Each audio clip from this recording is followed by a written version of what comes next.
Hello viewers, welcome to my another new Excel video.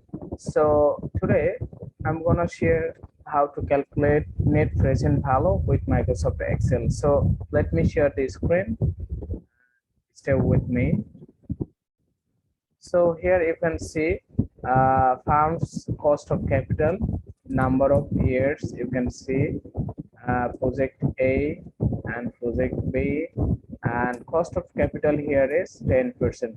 So let's get started and calculate NPV. So for calculating NPV, we have to click on hash, that means equal sign, then write down NPV. Very good. Then first bracket will be the rate. Actually, this is the rate. We know that firm's cost of capital rate is 10. Okay, that's very good. Then okay, value will be all the value.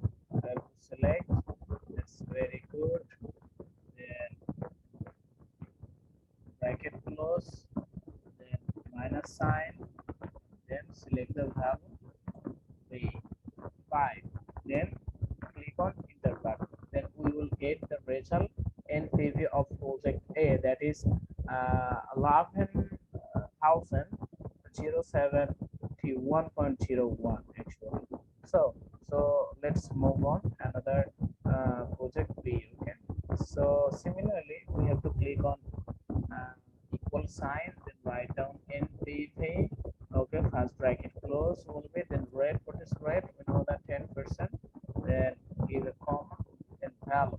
Okay, drag on all values from here. Okay, all values. Then what will be?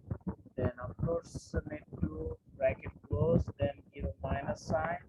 Of course, and click on T5 actually.